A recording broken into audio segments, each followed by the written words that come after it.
Carta de Paulo a Tito, capítulo 1. Eu, Paulo, servo de Deus e apóstolo de Jesus Cristo, escrevo esta carta. Eu fui escolhido e mandado para ajudar a tornar mais forte a fé que o povo de Deus tem e para fazer com que eles conheçam a verdade ensinada pela nossa religião, que se baseia na esperança de recebermos a vida eterna.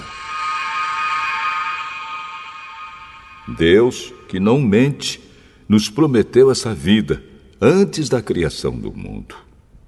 E no tempo certo, Ele a revelou na sua mensagem. Essa mensagem foi entregue a mim, e eu a anuncio por ordem de Deus, o nosso Salvador. Escrevo a você, Tito, meu verdadeiro filho na fé, esta fé que é sua e minha. Que a graça e a paz de Deus, o Pai, e de Cristo Jesus, o nosso Salvador, estejam com você. Eu o deixei na ilha de Creta para que você pusesse em ordem o que ainda faltava fazer e para nomear em cada cidade os presbíteros das igrejas. Lembre das minhas ordens. O presbítero deve ser um homem que ninguém possa culpar de nada. Deve ter somente uma esposa. Os seus filhos devem ser cristãos e não ter fama de maus ou desobedientes. Pois aquele que tem a responsabilidade do trabalho de Deus, como bispo, deve ser um homem que não possa ser culpado de nada. Não deve ser orgulhoso, nem ter mau gênio. Não deve ser chegado ao vinho, nem violento, nem ganancioso. Deve estar disposto a hospedar pessoas na sua casa e deve amar o bem. Deve ser prudente, justo, dedicado a Deus e disciplinado. Deve se manter firme na mensagem que merece confiança e que está de acordo com a doutrina. Assim ele poderá animar os outros com o verdadeiro ensinamento e também mostrar o erro dos que são contra esse ensinamento. Pois existem muitos, principalmente os que vieram do judaísmo, que são revoltados e enganam os outros com as suas tolices. É preciso fazer com que eles parem de falar, pois estão atrapalhando famílias inteiras por ensinarem o que não devem, com a intenção vergonhosa de ganhar dinheiro. Foi justamente um deles, um profeta da ilha de Creta, quem disse: os cretenses só dizem mentiras. São como animais selvagens. São uns preguiçosos que só pensam em comida. E ele tinha razão quando disse isso.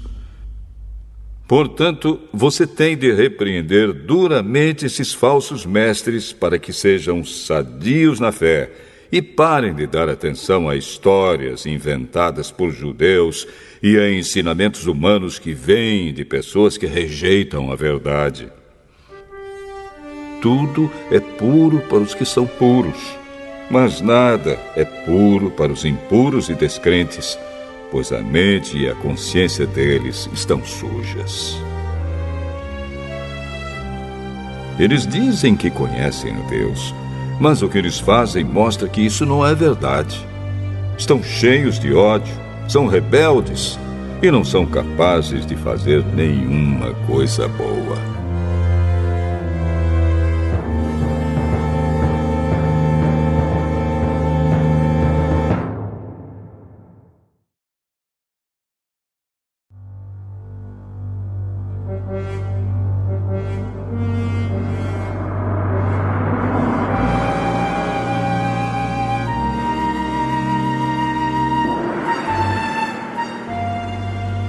Tito, capítulo 2.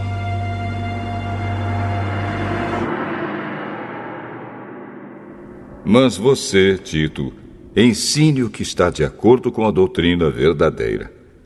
Ensine os mais velhos a serem moderados, sérios, prudentes e firmes na fé, no amor e na perseverança.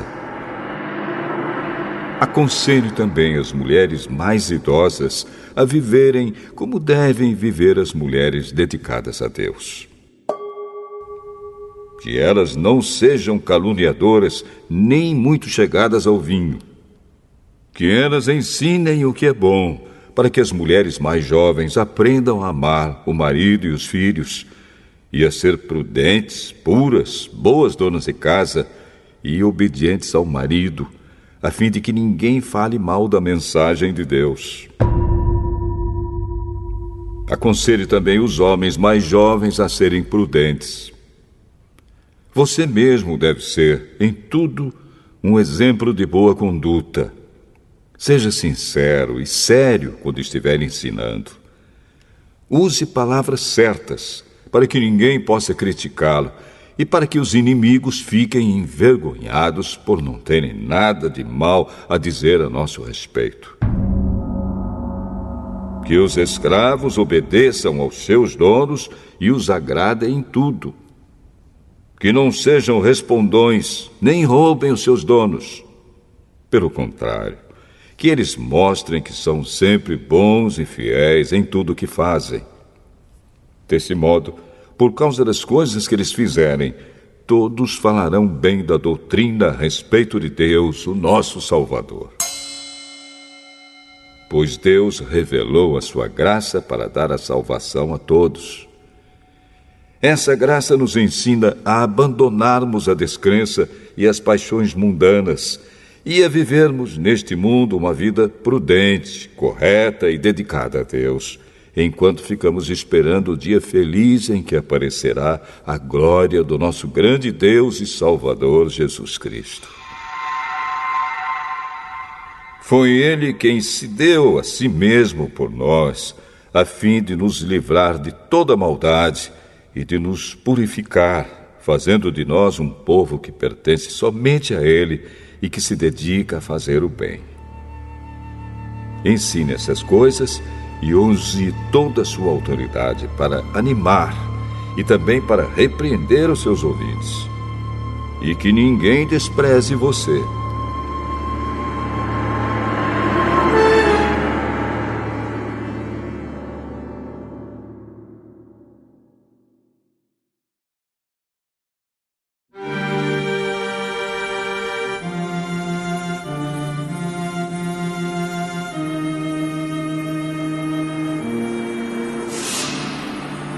Tito, capítulo 3.